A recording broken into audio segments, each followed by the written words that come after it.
dari awal aku udah bilang bahwa memang kesukaanku nonton musik, nonton film, tapi memang ya tadi memang ada suatu keinginan ya untuk bagaimana caranya bisa contribute gitu loh ke negara ini gitu ya.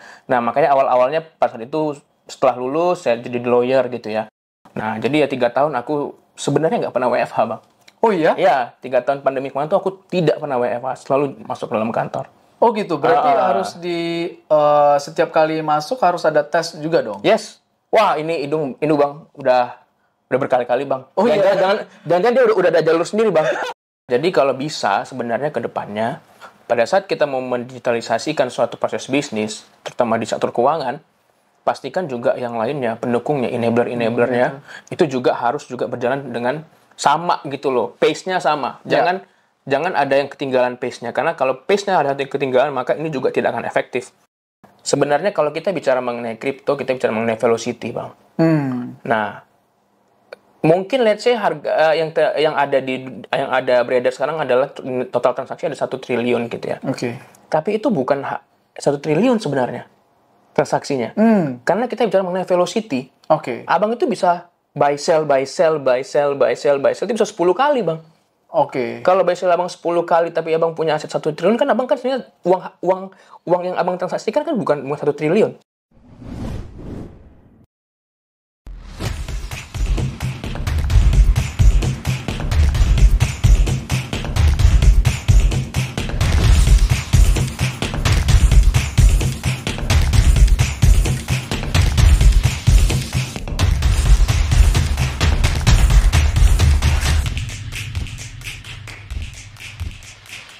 Halo semuanya, welcome to Romora Edwards Channel, suatu show yang mengelaborasi, yang membuka wawasan mengenai latest insight dan tren dalam bidang ekonomi, keuangan, dan juga kepemimpinan.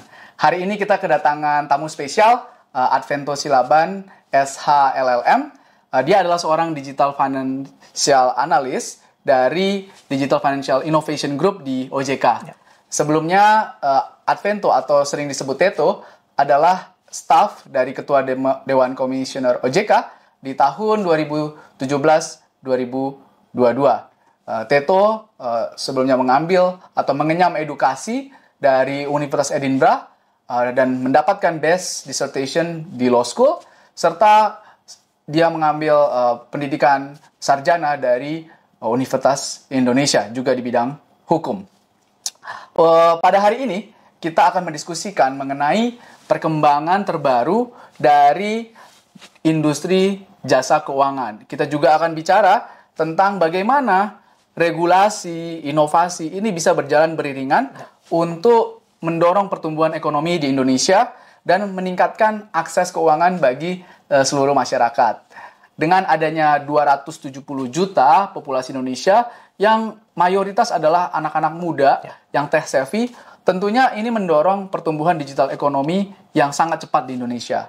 Dan ini merupakan kesempatan, tetapi juga sekaligus tantangan bagi sektor keuangan.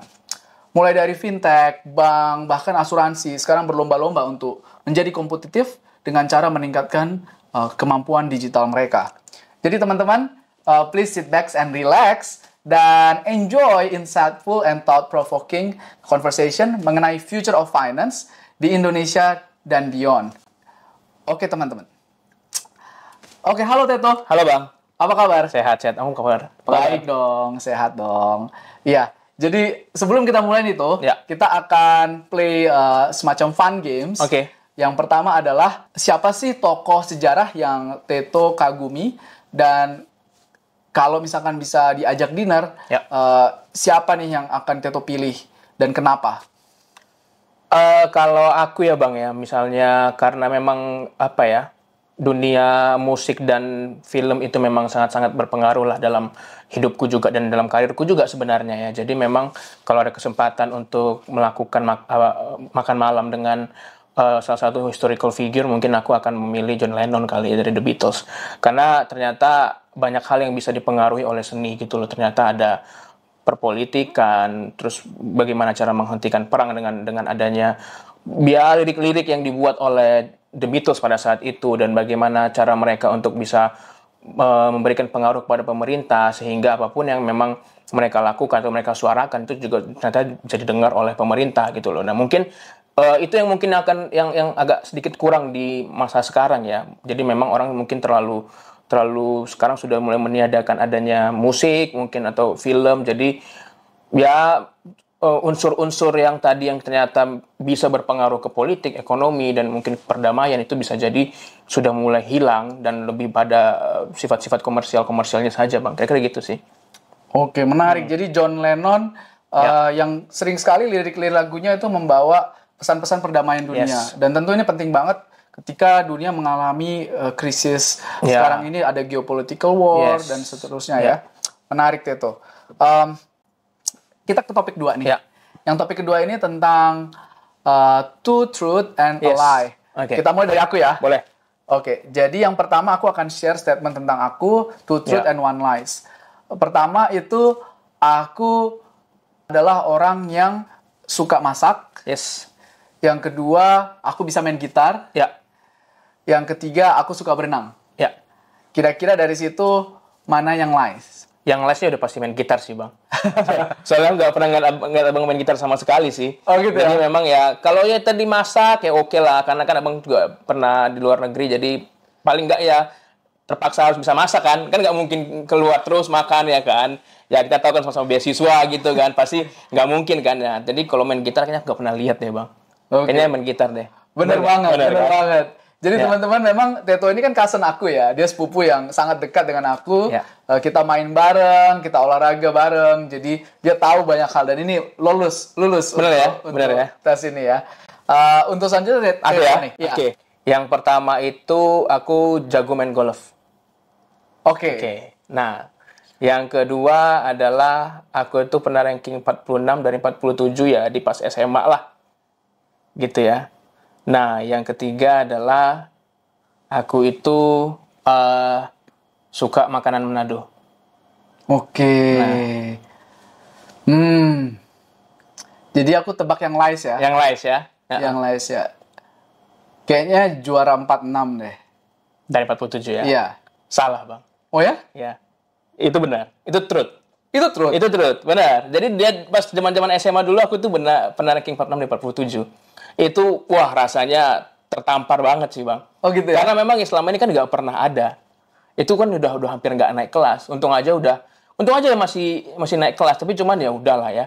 Dulu zaman-zaman SMA kelas 2 itu ya masih dengar konser, sering nonton ya apalah musik-musik gitu dulu zaman-zaman dulu. Jadi ya mungkin karena itu. Selain itu juga memang kalau justifikasinya adalah memang sangat kompetitif ya. Iya, kompetitif kelasnya ya. Karena kan kita dulu kan tuh di SMA itu ada yang IPA 1, IPA 2. Aku IPA 2, Bang.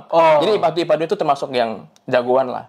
IPA 3-nya IPA 3 setelahnya udah ya gimana ya gitu ya. Tapi ya mungkin itu justifikasi doang. Selebihnya ya mungkin karena banyak main-main aja sih, Bang. Gitu sih. Oke, menarik. Jadi yang dua lagi tuh truth ya? Ya, truth. Aku jago main golf, aku suka makanan Manado. Ya benar. Salah dong. Kan itu truth juga. Tiga-tiganya truth dong. Oh, aku nggak suka Manado maksudnya. Sorry.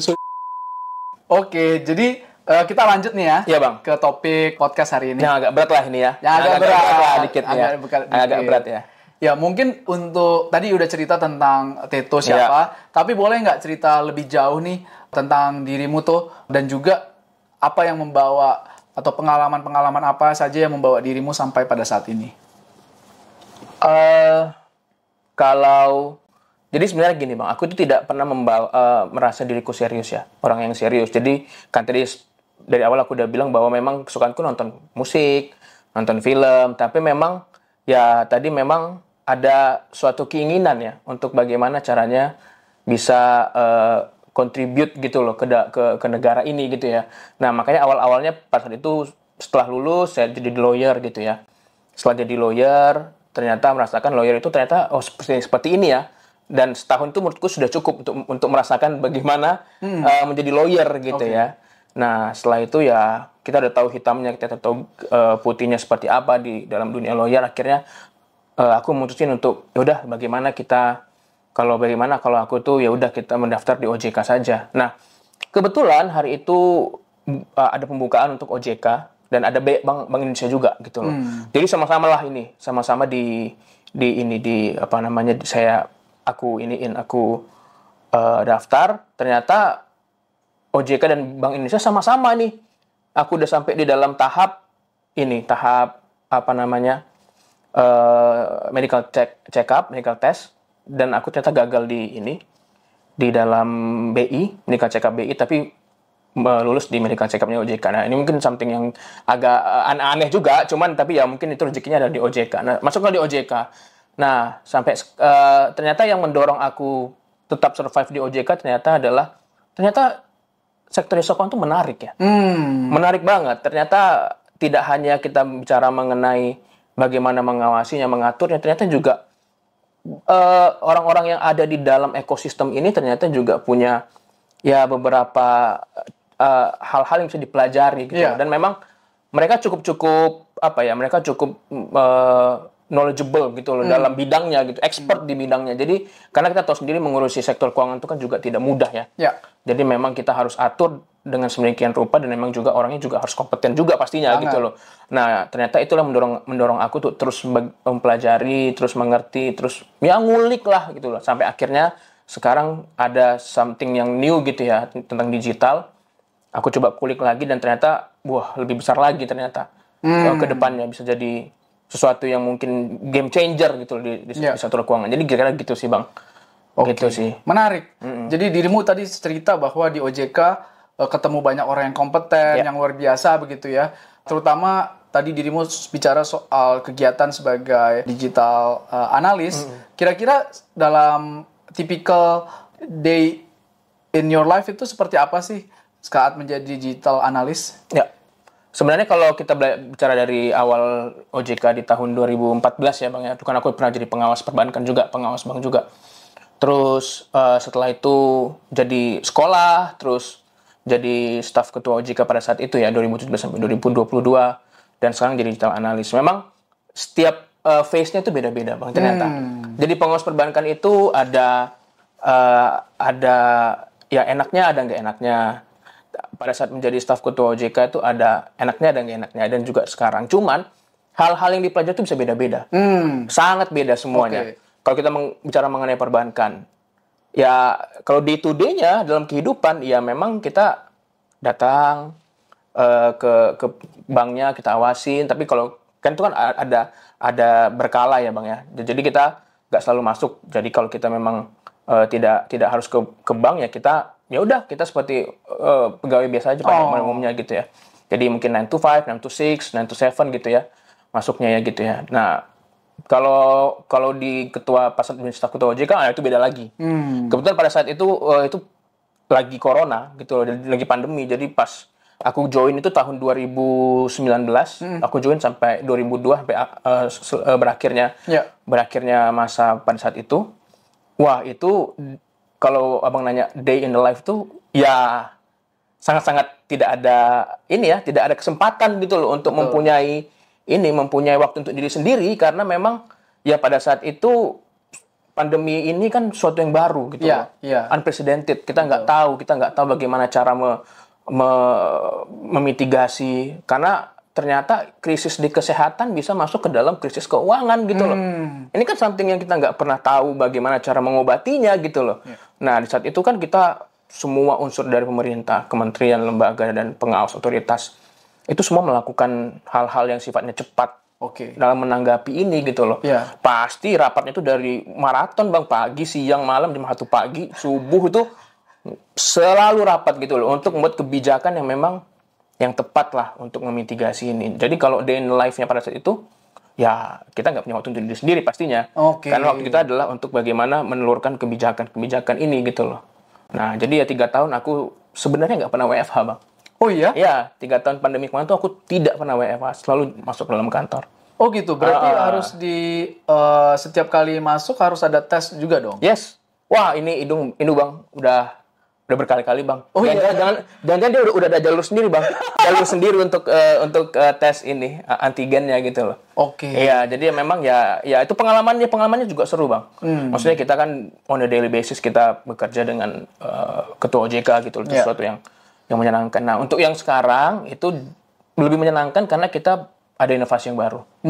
Kita belajar sesuatu yang mungkin ya masih sedikit orang yang tahu, tapi kita mencoba untuk mendalami. Jadi ilmunya di sini aku di NLF banyak yang riset, banyakin membuat ya framework, membuat guidelines. Jadi semua yang aku riset itu ya coba aku tuangkan dalam framework dan guidelines yang bisa mungkin nanti pada saatnya nanti itu menjadi sesuatu yang teknologi yang mungkin formal, teknologi yang dipakai luas gitu loh. Kita sudah siap dengan obatnya gitu loh. Oke, itu sih bang kira-kira. Menarik banget. Jadi di dua role itu ada pelajaran yang beda-beda dan tantangannya juga beda-beda ya. Selama di OJK atau selama di law firm, siapa sih role model kamu yang mempengaruhi kamu secara profesional ataupun mungkin secara personal?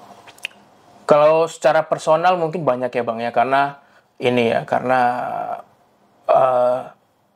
tapi kalau secara orang aku tidak bisa menyebutkan, tapi cuman aku pernah baca mengenai stoik gitu loh bang. Nah stoicism itu ternyata berpengaruh banget ke kehidupan. Karena memang aku orangnya overthinking ya bang. Sedikit overthinking, jadi kayak dalam hal pekerjaan itu kalau bisa jangan dikasih yang jelek gitu loh. Harus yang perfect gitu loh. Kalau misalnya nggak perfect, maka ini ada ketakutan sendiri gitu loh, overthinking bahwa ini kayaknya tidak bisa memuaskan orang. Ternyata dengan kita tadi mungkin nggak perorangan ya, tapi yang menginspirasi. Tapi bagaimana stoik itu ya, Marcus Aurelius dan beberapa orang lainnya gitu yang mengajarkan mengenai stoik itu ternyata memang berguna banget.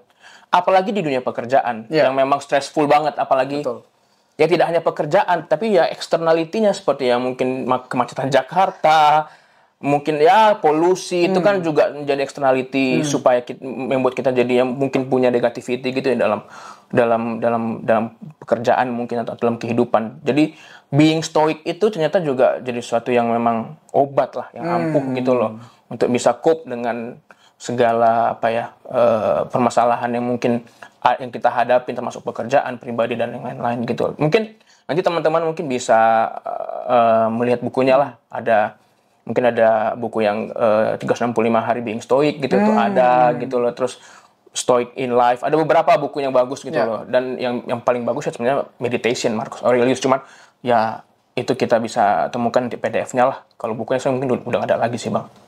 Gitu sih. Menarik banget. Jadi kamu bicara tentang stoik ya tadi ya. Bisa cerita nggak apa sih sebenarnya prinsip paling mendasar tentang stoik ini? Dan mungkin terkait dengan itu, apakah kamu pernah mendapat advice yang memorable buat kamu mungkin tentang stoik atau tentang hal lainnya? Ya. Jadi kalau di stoik itu ada beberapa, jadi ada tiga falsafah lah, aku lupa lah bang. Salah satunya adalah namanya memento mori. Nah memento mori itu adalah salah satu yang diajarkan oleh stoik, di mana kita harus jadi orang yang memang sadar bahwa kita ini tidak lama hidup di dunia ini gitu loh. Kita pasti akan mati gitu loh. Nah dengan adanya prinsip yang kita menyadari bahwa ternyata kita hidup ini tidak lama ya. Ternyata ya kita emang harus menikmati gitu loh. Menikmati bagaimana setiap langkah yang kita jalanin, dan emang tidak perlu nggak perlu kita menyadari bahwa merasa bahwa ini berat, karena setiap hari itu pasti ada problem-problemnya, apalagi di Jakarta bang. Mungkin kalau di luar mungkin kita nggak tahu ya. Itu mungkin beda problem pasti, karena mereka juga nggak punya polusi dan nggak punya kemacetan. Kita punya hal-hal yang berbeda gitu loh. Nah dengan kita menyadari bahwa pasti kita akan mati, ya kita harus mencoba untuk menikmati gitu loh. Setiap apa yang kita jalanin, setiap apa yang kita yang kita kerjakan gitu loh. Jadi ya memang benar-benar bekerja, mencintai orang mungkin, atau melakukan apa yang kita cintai, melakukan apa yang kita sukain, itu juga bagian dari stoik itu sendiri gitu loh bang. Jadi ya passion mungkin ya, kita harus melakukan passion kita sih. Gitu ya. Harus fokus sama passion ya. Menarik banget tadi tentang konsep memento morinya untuk menikmati apa yang dihadapi ya. Dan terkait dengan itu mungkin saya pengen tahu juga tentang apa sih yang menjadi achievement paling besar dari Teto ya, bahwa tadi banyak tantangan yang dihadapi, bagaimana bekerja di masa pandemi dan berusaha membantu regulator di saat-saat yang paling genting gitu ya untuk menyelamatkan industri keuangan Indonesia. Kira-kira apa sih yang menjadi achievement pribadi yang Teto dapatkan dari semua tantangan-tantangan itu?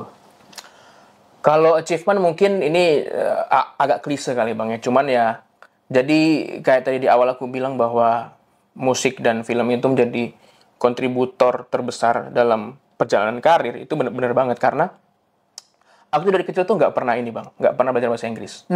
Jadi aku tidak pernah les bahasa Inggris. Pada saat sekolah, kuliah juga bahasa Inggrisnya juga ya apa adanya lah Bang gitu ya, kayak hidup ini apa adanya Bang. jadi sebenarnya aku tuh belajar bahasa Inggris itu dari musik dan film. Ya, jadi kalau misalnya Bang tanya mengenai tensis ke aku, mungkin ya aku ya bisa menjawab, tapi nggak seperti orang yang les gitu loh, yang tahu gitu loh bagaimana caranya menjabarkan tensis gitu loh. Tapi ya karena aku semua belajar dari film, musik, dan sekarang itu aku mungkin udah nonton lebih dari 500 film kali ya. Selama aku hidup lah, let's say gitu ya. Dan ya itu yang jadi achievementku adalah ternyata dengan aku selama ini mendengar musik dan menonton film, aku tuh bisa sekolah ternyata. Sekolah di luar negeri. Belajar sendiri, bisa belajar bahasa Inggris sendiri ya. Nah itu kan achievement pertama, maksudnya kayak ya siapa yang nyangka aku bisa lulus di Edinburgh pada saat itu gitu loh. Walaupun memang ada kisah di baliknya bahwa aku tuh 10 kali tes TOEFL Bang. Iya ya? Iya. Jadi memang ya tadi makanya yang aku pegang dalam hidup ini sebenarnya satu sih Bang. Persevere gitu loh. Jadi kalau memang aku tidak persevere pada saat itu gitu loh, mungkin aku nggak, ya 5 kali aku gagal mungkin aku bakal udahlah, uang habis, ternyata hasilnya tidak seperti yang diinginkan gitu ya. Tapi karena perseverance tadi itu ya 10 kali aku jalani, ternyata yang ke 10 kali lulus Bang. Betul. Dan itu satisfy the requirement untuk kuliah di Edinburgh ya. Dan tidak itu aja gitu loh. Ternyata pada saat itu ya setelah kuliah ternyata kita diminta untuk buat dissertation, dan aku tuh gambling saat itu. Gambling karena pada saat itu aku ngambilnya bagaimana governing the algoritma. Nah, itu udah aku jalanin sampai 2 bulan, aku udah 3 bab, ternyata si pembimbingnya, profesornya ngomong, kamu ngapain buat seperti ini?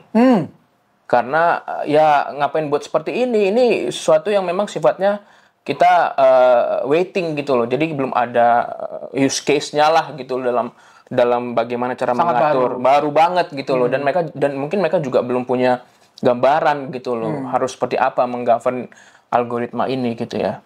Nah, apalagi itu aku ngomongnya mengenai high frequency trading, mengenai robot trading, bla bla gitu ya.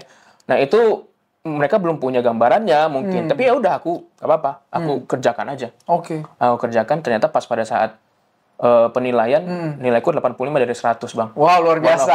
Keren. Jadi maksudnya bagaimana aku bisa, kenapa ini sebagai achievement? Karena aku dari awal tidak pernah tahu bahwa aku bisa ngomong bahasa Inggris, nulis bahasa Inggris dengan sangat baik, terus ternyata mendapatkan hasil yang proof bahwa bahasa Inggrisku juga oke sebenarnya gitu.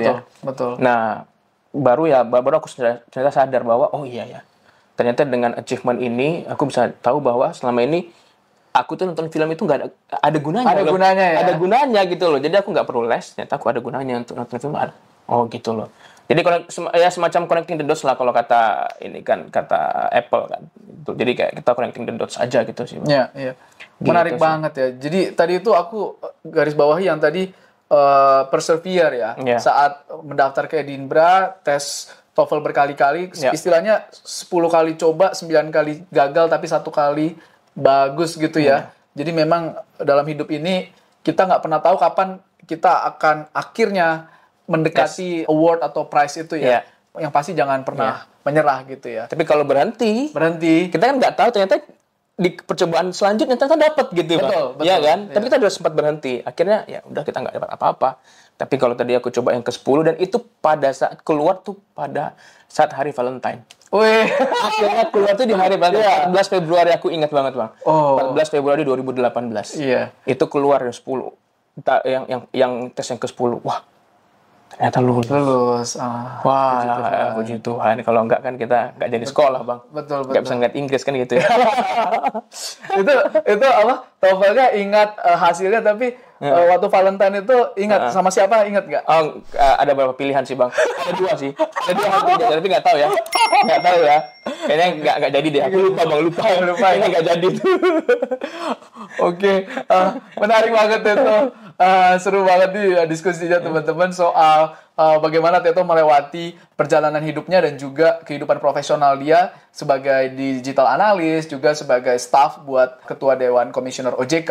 Luar biasa ya, melewati tantangan-tantangan itu dan bisa sampai ke level ini. Sekarang kita mau masuk nih ke bagian profesional atau industrial aspects of your career gitu ya. Kita akan masuk ke topik digital transformation. Yes. Nah, dalam hal digital transformation, tentunya kita tahu bahwa digital transformation ini merupakan game changer untuk industri di jasa keuangan.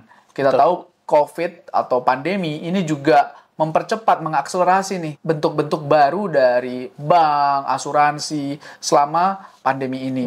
Nah, terakhir McKinsey pernah melakukan riset yang mengatakan bahwa sejak pandemi sudah ada sebanyak 70% dari Indonesian customer yang menggunakan atau lebih banyak menggunakan layanan dari digital. Kemudian juga kita melihat bahwa menurut survei dari IDC, 50% dari bisnis di Indonesia itu secara perlahan-lahan tapi pasti mengimplementasikan digital transformation di 2 tahun terakhir. Nah, tentunya kita melihat salah satu dari digital transformation yang terjadi saat ini adalah digital lending. Digital lending ini bermacam-macam ya, ada banyak gitu. Startupnya juga macam-macam seperti Coinworks, kemudian Kredivo. Nah, yang kita ingin bahas mungkin sekarang ini adalah ketika kita tahu bahwa ada banyak financial institution yang berinovasi secara digital, kira-kira key lessons learned-nya dari transformasi ini seperti apa begitu. Karena ada banyak keberhasilan dan juga ada banyak cerita gagal gitu dari transformasi institusi keuangan ini. Kira-kira apa sih yang bisa dipelajari oleh kita semua dari pengalaman-pengalaman ini? Iya, Bang. Jadi untuk beberapa tahun terakhir ya, terutama pandemi kemarin, itu memang kita melihat bahwa banyak banget industri keuangan, lembaga keuangan itu yang memang melakukan transformasi digital. Karena mereka mungkin semakin menyadari bahwa apabila tidak melakukan transformasi, apalagi kalau Pak Bambang pernah bilang bahwa kita memasuki namanya low touch economy ya. Nah, di situ mungkin orang dan beberapa expert sudah mulai menyadari bahwa ternyata memang digital itu adalah harga mati untuk segera dilakukan gitu loh. Nah, untuk lesson learn atau yang key lesson yang memang bisa diambil dari beberapa tahun terakhir dengan masifnya transformasi digital, itu memang kita harus menyadari bahwa transformasi digital itu tidak hanya berdiri sendiri. Ternyata ada banyak aspek yang memang harus diperhatikan. Tidak hanya sekedar dari teknologinya, tapi melupakan dari sisi SDM-nya. Kita bicara mengenai teknologinya, kita bicara mengenai IT-nya, tapi kita tidak bicara mengenai governance-nya. Nah, kita bicara IT, tapi kita tidak bicara mengenai leadership-nya. Nah, kita tidak bicara mengenai manajemennya. Nah, jadi memang hal-hal ini itu perlu kita juga sama pentingnya ternyata dengan adanya kehadiran IT yang semakin berkembang. Teknologi itu kan memang sesuatu yang tidak bisa kita tahan, Bang ya. Ada blockchain, ada AI, ada machine learning, ada Web3, ada IoT. Semua ini kita nggak tahu kapan akan berakhirnya. Dan kita nggak tahu juga nih kapan akan digantikan oleh teknologi yang lebih bagus lagi. Dan itu suatu keniscayaan untuk ini akan berganti lagi di masa depan. Karena kan ini kan bukan sesuatu yang sifatnya permanen ya.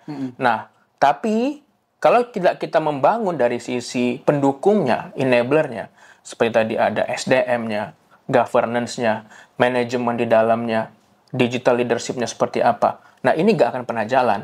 Contohnya adalah misalnya kita melakukan, let's say kita mau melakukan transformasi digital dari sisi operasional bisnis gitu ya. Nah, kalau kita tidak dibarengin dengan apakah SDM itu sudah tahu ya Oke. mempergunakan teknologi ini? Mm-mm. Atau yang kedua, apakah teknologi ini kita bisa yakinin itu memang govern Oke. dan memang terbebas dari yang namanya cyber security attack gitu loh.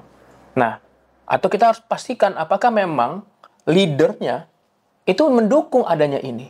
Oke. Leadernya memang bisa nggak memang menjadi role model dalam hal pemanfaatan IT dalam operasional di sektor keuangan. Karena kalau kita bicara mengenai banyak banget yang dilakukan oleh riset yang dilakukan oleh McKinsey terkait dengan digital leadership gitu loh. Iya. Ternyata memang agility dari satu proses bisnis itu ternyata memang dipengaruhi oleh leader juga Leader ternyata. ya. Political support dari leadernya ya. Leader juga karena memang kita kalau memang tidak bisa mendapatkan tanda kutip restu dari leadernya ya memang ini juga tidak akan pernah jalan gitu Betul, loh. betul. Iya kan? Kalau kita bicara mengenai apakah biayanya besar, pasti besar dong. Oke. Kita kalau bicara mengenai biaya itu tidak aku tidak mengconsider biaya sebagai salah satu key lesson ya. Iya. Karena itu bukan obstacle.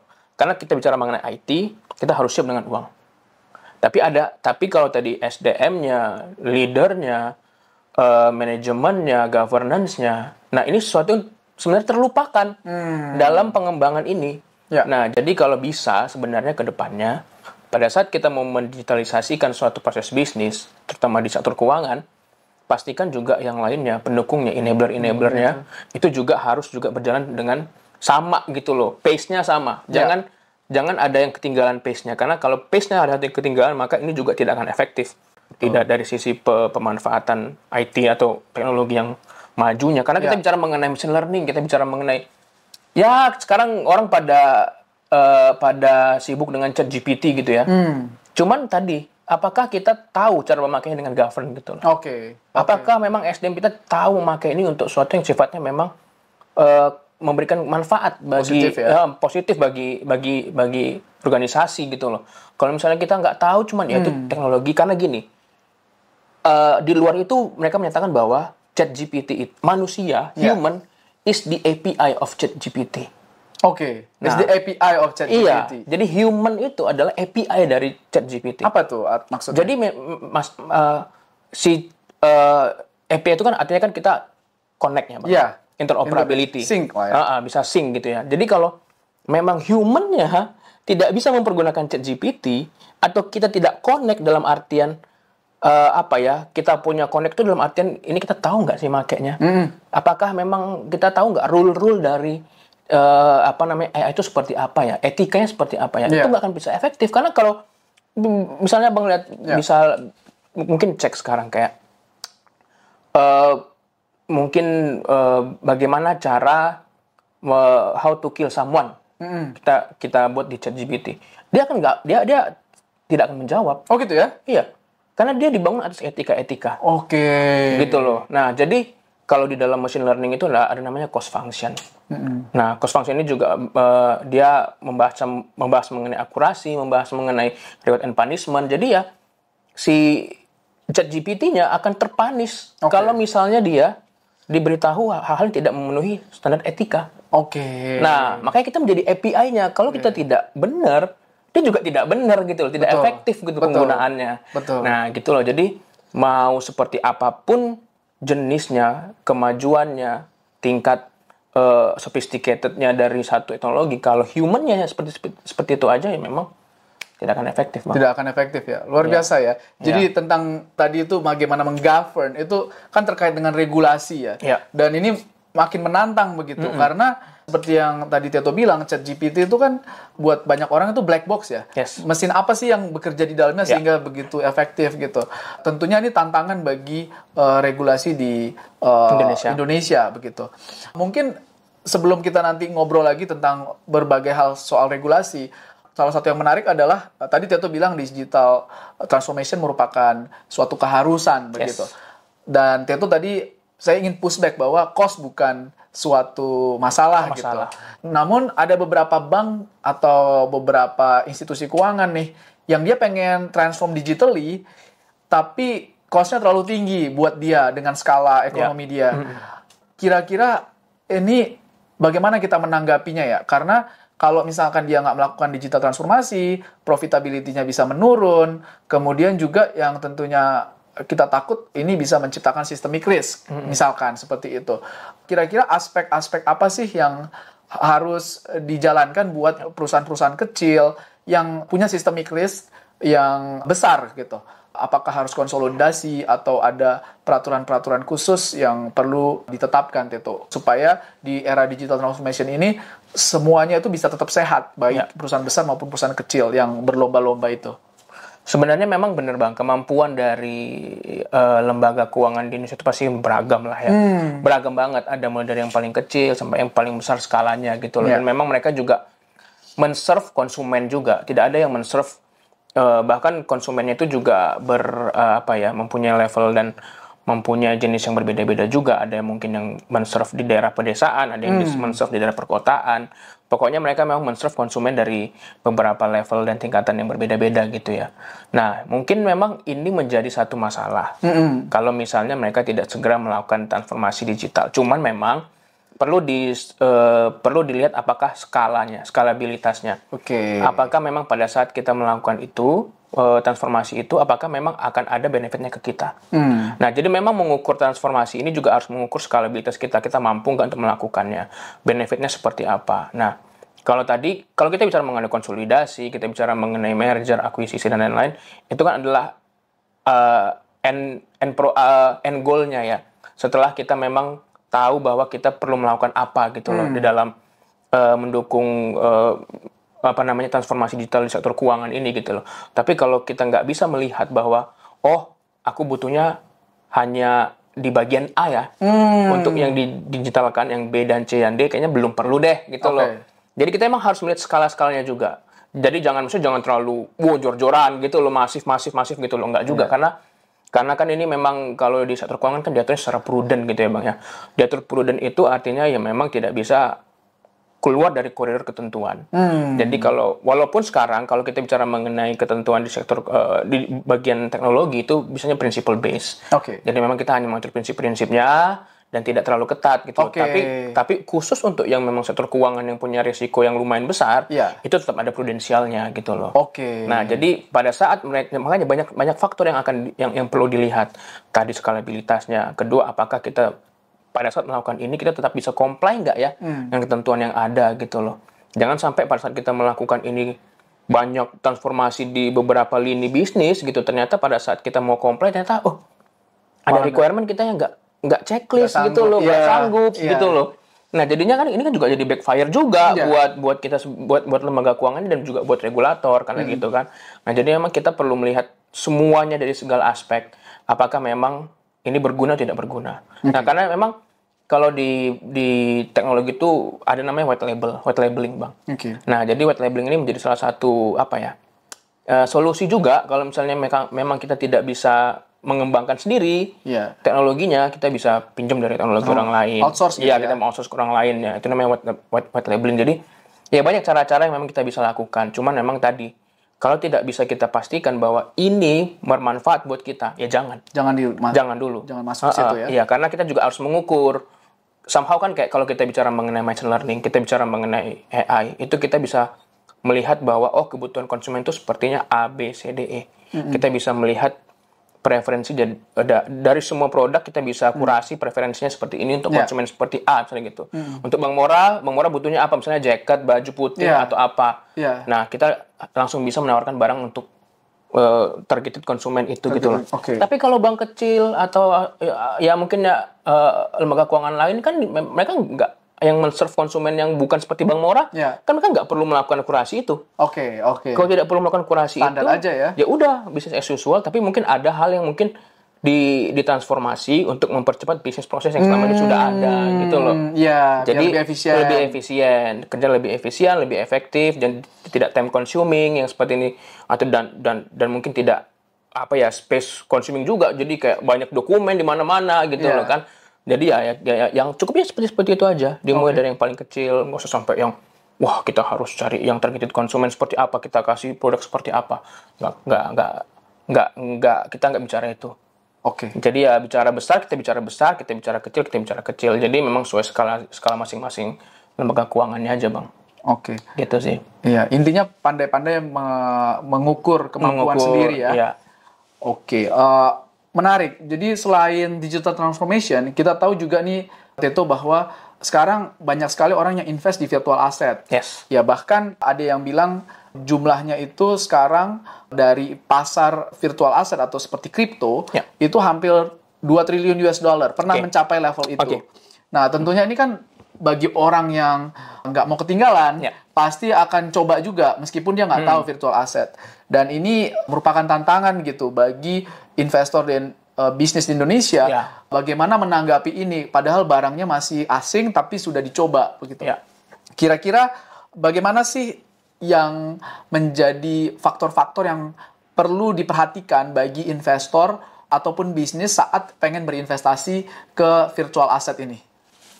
Ya, Bang, sebenarnya untuk virtual asset ini memang kita baru maksudnya term ini menjadi satu hal yang hype itu kan memang baru beberapa tahun terakhir ya. Ya. Walaupun sebenarnya Bitcoin sendiri udah dari mungkin 10 tahun yang lalu, ya kan lebih dari 10 tahun yang lalu gitu loh. Cuman untuk sekarang ini dia semakin hype gitu ya.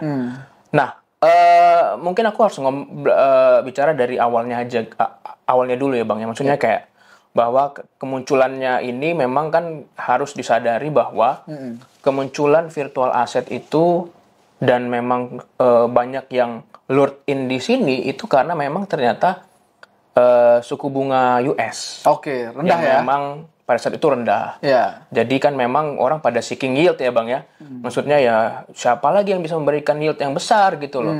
Sementara di pasar yang sudah jenuh di Amerika muncullah ada satu ya semacam instrumen yang kita juga belum bisa mengatakan ini investasi juga. Mungkin ini ya mungkin satu instrumen lah yang kita bilang ya Bang ya. Nah ternyata dia memberikan yield yang besar gitu loh. Semua orang akhirnya kan ya tertarik dong. Nah ternyata sekarang pada saat berjalannya waktu ada pandemi, terus tiba-tiba US menaikkan suku bunganya. Ya. Pasti lagi-lagi orang kan melihat seperti itu. Wah, ternyata udah naik nih suku bunga dan lebih aman ternyata. Tidak volatile. Ya udah kenapa gua nggak pindah saja ke situ? Ya. Akhirnya itu yang terjadi, ada winter kan. Ya. Di dalam ya dari sisi saham tech juga menurun. Ya. Terus dari sisi kripto harganya segala macam juga menurun gitu ya. Nah itu awalnya gitu loh. Kenapa ini bisa muncul? Nah yang kedua adalah memang keinginan dari beberapa orang yang kita nggak tahu siapa karena kan dia namanya kan DAO ya Bang ya, Decentralized Authority Organization gitu ya. Nah DAO ini kan kita nggak tahu siapa orangnya. Nah mereka berkeinginan untuk kayak kenapa kita harus punya intermediary ya untuk melakukan sesuatu gitu loh. Nah, jadilah mereka membuat yang namanya decentralized finance gitu loh. Yang sifatnya peer-to-peer, orang ke orang gitu, tanpa ada middleman di dalamnya gitu loh. Nah, inilah yang berkembang nantinya dengan teknologi baru, blockchain dan bla bla bla bla yang mungkin ya ini kita masih terus dalamin ya Bang ya. Maksudnya kita juga masih terus baik di domestik ataupun yang di internasional ini juga masih dalam satu proses ya riset lah ya. Belum dalam tahap yang memang sudah paham betul gitu loh bahwa seperti ini loh cara mainnya, seperti ini loh mitigasinya gitu. Karena ini akan terus evolve terus ini Bang kan gitu ya. Nah, yang ketiga adalah kalau kita bicara mengenai saham kan ada quotation-nya ya.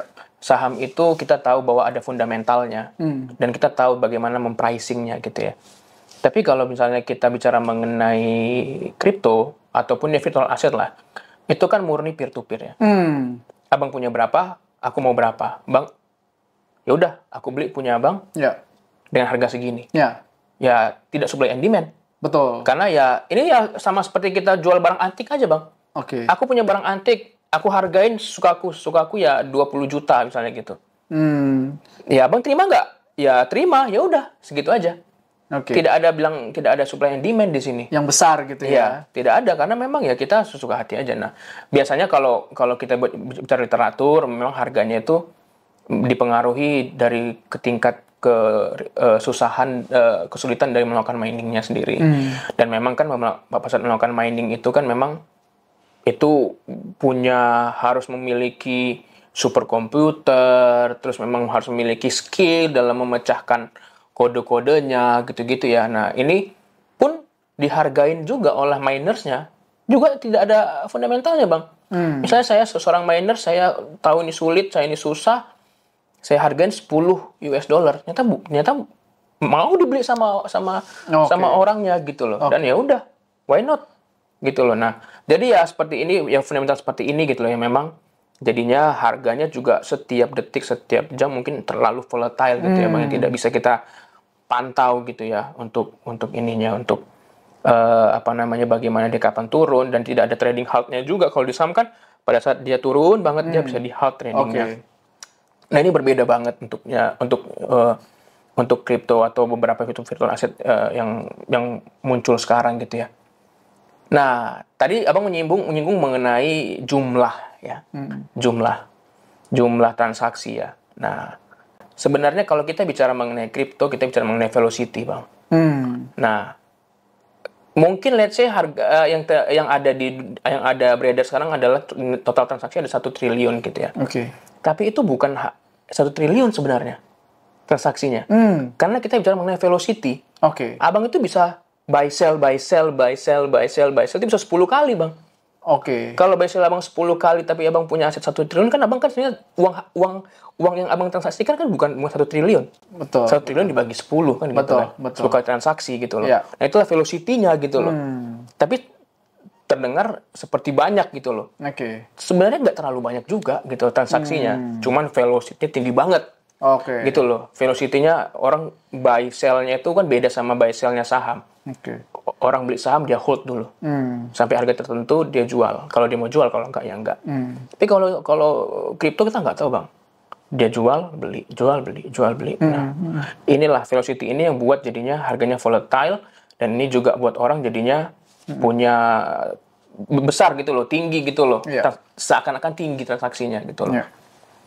Nah, kalau untuk investor tadi ya, bagaimana terkait ini ya, memang dari kemarin ada undang-undang yang baru, Bang, undang-undang P2SK namanya, PPSK. Nah, undang-undang P2SK ini memang mengamanatkan terkait dengan pengawasan dan pengaturan dari aset kripto. Cuman memang ini kita lagi maksudnya hal ini masih dalam pembahasan terus-menerus pastinya. Nantinya pada saat mungkin sudah ada ketentuan dan rule yang sudah ditetapkan oleh seluruh kementerian dan lembaga, mungkin kita baru bisa bicara mengenai bagaimana caranya hal-hal yang perlu diperhatikan lah, selain tadi technicality tadi yang udah aku sebutkan di awal. Nah, mungkin kedepannya akan ada beberapa hal yang perlu diperhatikan sesuai dengan ketentuan yang berlaku gitu loh, Bang.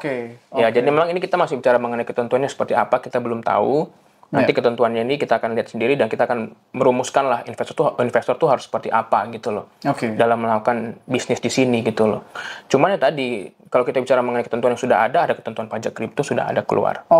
Itu kan sudah ada keluar. Udah keluar, udah formal, ada ketentuannya peraturan Menteri Keuangan sudah keluar. Nah, nanti kita dari segi sektor keuangan nanti mungkin ada. Tapi ya beberapa seperti Financial Stability Board, FSB itu sudah mengeluarkan beberapa guideline terkait dengan prudential aspek dari dari kripto itu sendiri seperti apa, yang hubungannya dengan sektor keuangan dan stabilitas sistem keuangan gitu loh. Nah, jadi ini nanti satu persatu akan kita kulik lah, akan kita buat dalam satu ketentuan yang formal. Nah, seperti apa nantinya gitu. Cuman memang kalau satu yang harus dilihat dari kripto itu adalah virtual asset itu adalah ya memang ini sesuatu yang sifatnya sangat volatile. Jadi kalau bahasanya itu ya you at your own risk. Gitu ya? Ya, jadi kementerian lembaga pemerintah akan tetap melakukan edukasi. Pastinya itu sudah menjadi menjadi salah satu kita. Tugas kita juga untuk melakukan edukasi, untuk meningkatkan literasi. Cuman ya lagi-lagi day to day basisnya kan kita masing-masing orang ada di kehidupan masing-masing ya. Jadi kita itu at your own risk gitu loh, Bang.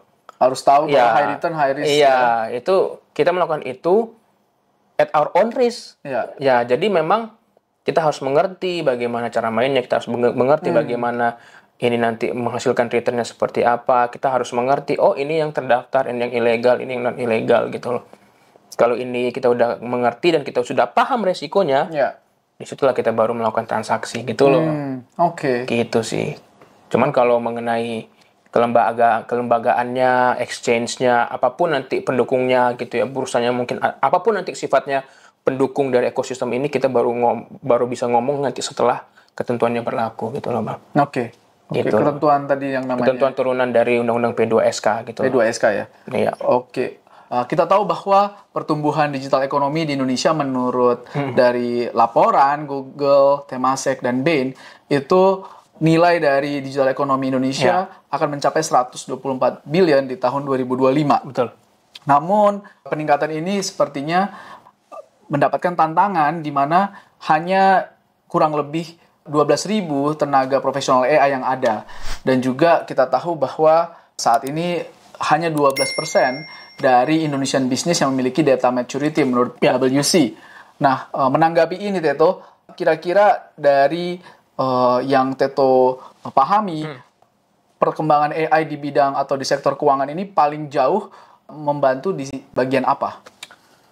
Oke Bang, jadi yang untuk kita bicara mengenai best practice dulu ya di luar negeri ya, bahwa memang untuk di luar negeri itu sekarang sudah ada beberapa yang memang menggunakan AI. Contohnya adalah asuransi. Kita kalau pernah dengar mengenai Gecko, itu salah satu perusahaan asuransi terbesar juga di luar negeri di Amerika dan di UK, di mana kita bisa melakukan klaim, kita bisa membayar premi itu langsung melalui aplikasi saja gitu ya.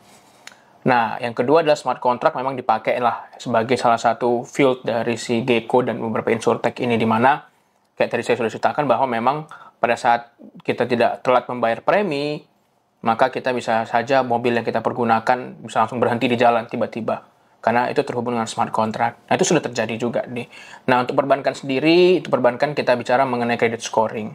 Kita bicara mengenai bagaimana mereka bisa memberikan kredit gitu loh secara online gitu kalau di luar negeri. Nah, untuk di Indonesia sendiri, kalau saya bisa bilang, memang aku nggak punya data validnya Bang. Cuman memang kalau kita menimbang beberapa hal, itu memang sangat-sangat belum masif lah. Karena let's say kita bicara mengenai satu ketentuan. Nah, ketentuan itu di mana ya tadi bahwa ini highly regulated. Nah, bahwa apapun yang memang kita ciptakan produk dan lain-lain keuangan itu seharusnya memang comply dengan ketentuan. Nah, apabila kita memang membuat satu program, ternyata kita nggak bisa memastikan bahwa output yang dihasilkan itu valid dan itu memang salah satu bentuk decision yang harus diambil oleh si konsumen, kan maka akan merugikan konsumen. Betul. Nah, itu kan. Nah, yang kedua ya tadi terkait dengan konsumen, bahwa contohnya adalah credit scoring. Credit scoring itu memang kan kita memperoleh data alternatif atau data yang selama ini ada di kredit kita gitu ya, data kredit. Nah, tapi kalau seandainya memang output yang dihasilkan oleh AI juga tidak valid, nah itu juga sangat-sangat merugikan konsumen gitu Bang. Karena ya kita sering lihat terjadi bahwa di Cina sekarang, di Cina kita lihat bisa ada namanya social credit scoring. Nah, itu kita nggak tahu dari mana. Walaupun sekarang itu sudah ada namanya Undang-Undang Perlindungan Data Pribadi, Undang-Undang PDP, di mana salah satunya adalah mengatur mengenai, kan kita tahu sendiri bahwa PDP ini itu sebagai mirroring dari GDPR yang ada di luar negeri ya. Nah, yang di EU. Nah, GDPR ini dan memang PDP ini GDPR itu General Data Protection Regulation. Okay. Nah, dia itu ada salah satu pasal di mana dibilang bahwa kita bisa deny automated decision. Jadi misalnya satu hal yang ditawarkan ke pemora itu berdasarkan automated decision dari algoritma atau machine learning yang dimiliki oleh sektor keuangan atau lembaga keuangan. Abang bisa melakukan denial gitu loh. Bahwa misalnya saya menolak adanya decision ini untuk saya atau apapun gitu loh. Atau misalnya kalau kita bicara mengenai e-commerce, halaman home-nya kan ada ya. Yeah. Kita ini yang cocok untuk Mora gitu ya. Nah, itu kita juga bisa nanti pada akhirnya saya nggak mau ini gitu loh. Saya juga nggak mau ada automated decision dilakukan atas saya gitu. Nah, tapi ini hanya sekedar ketentuan. Cuman kalau dari segi teknisnya, ya untuk memastikan bahwa ini terlepas dari false negatif atau false positif dan memastikan bahwa ini ada valid output dari machine learning dan algoritmanya, ya itu tadi. Ya, kita harus punya data yang benar. Gitu Bang ya. Sektor keuangan tuh punya data yang sangat-sangat besar. Oke. Dan time horizonnya panjang. Jadi mungkin kalau Bang mau nanya apa yang terjadi tahun 2000-an, mungkin tahun 90-an, mungkin masih ada kali tersimpan gitu loh. Dan rapi tersimpannya. Nah, cuman kita nggak tahu apakah ini valid gitu loh. Sama. di sektor kesehatan, di sektor telekomunikasi, sektor dalam negeri. Itu semua kita nggak tahu apakah ini valid atau enggak. Valid itu tidak bicara mengenai apakah datanya benar atau salah ya, tapi kita bicara mengenai apakah data ini memang merepresentasikan sesuatu. Data ini memang benar pada saat ini diambil, memang ini yang terjadi. Nah, kita tuh nggak tahu semua ini, Bang, karena apapun nanti yang kita masukkan atau yang kita ajarkan ke machine learning atau algoritma yang kita sudah bangun gitu ya, kalau memang ini tidak valid, maka outputnya juga tidak valid. Karena pastinya kita sudah merancang satu coding bahwa dengan data seperti ini, maka outputnya harusnya B. Misalnya data A akan menghasilkan B. Itulah coding yang kita buat. Tapi bisa saja A tidak menghasilkan B, tapi bisa menghasilkan C, D, E. Nah, akurasinya tidak ada gitu loh. Memang kita bicara machine learning itu tidak bicara mengenai akurasi.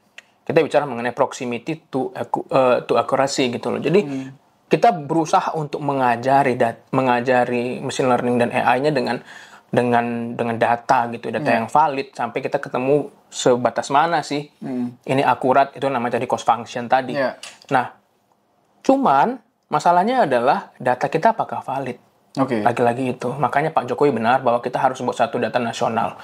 Tapi itu tidak hanya mengkodifikasi ya seharusnya ya. Tidak hanya mengkodifikasi, tapi juga memang harus memastikan bahwa data yang sudah kita kumpulkan di data nasional adalah data yang valid dan memang siap dipergunakan apabila nanti kita mau membangun sebuah program atau membangun sebuah machine learning, membangun sebuah AI yang misalnya nanti akan dipergunakan untuk halayak luas gitu ya.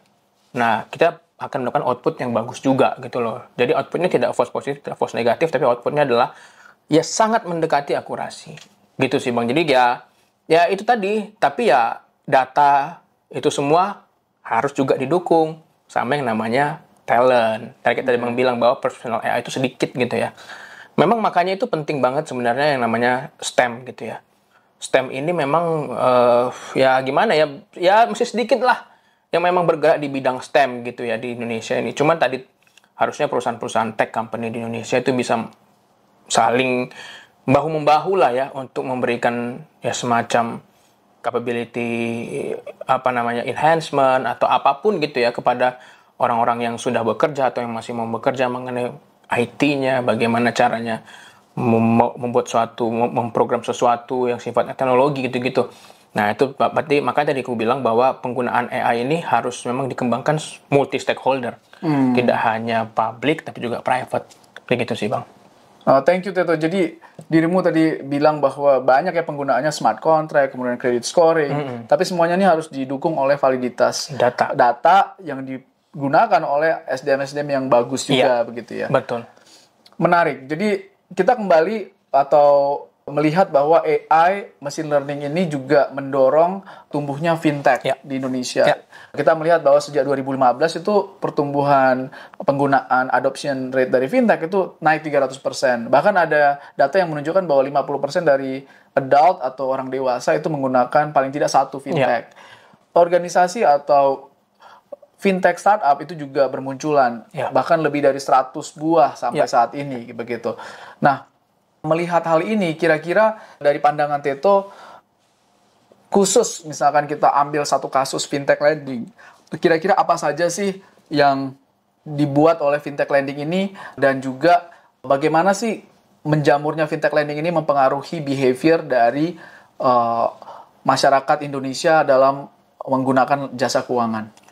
Sebenarnya memang kemunculan fintech itu didasari adanya kejenuhan ya Bang ya. Kejenuhan dari beberapa konsumen yang memang tidak mau lagi diribetkan dengan hal-hal yang sifatnya dokumentasi, terus mereka yang time consuming untuk harus pergi ke branch untuk meminta kredit, jadi mereka butuh sesuatu yang sifatnya convenient kan gitu.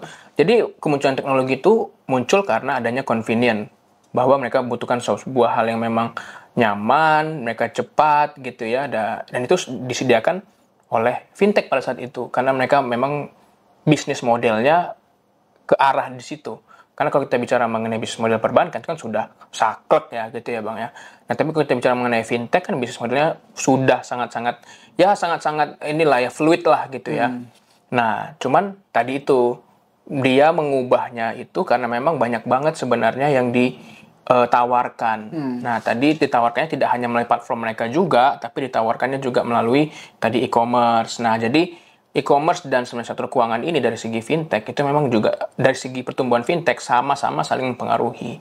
Maksudnya adalah dari segi e-commerce-nya kita melakukan belanja online dan kita semakin aware bahwa ada keberadaan fintech, ya misalnya ada pay later lah, ada ya mungkin ya tadi peer-to-peer lending atau payment system kayak OVO gitu ya, itu kan menjadi kita aware gitu, dan awareness ini yang meningkatkan tadi adanya peningkatan eksponensial dari penggunaan fintech itu sendiri gitu loh. Ternyata mereka, bisa loh ternyata memakai fintech tanpa harus melalui e-commerce misalnya gitu ya.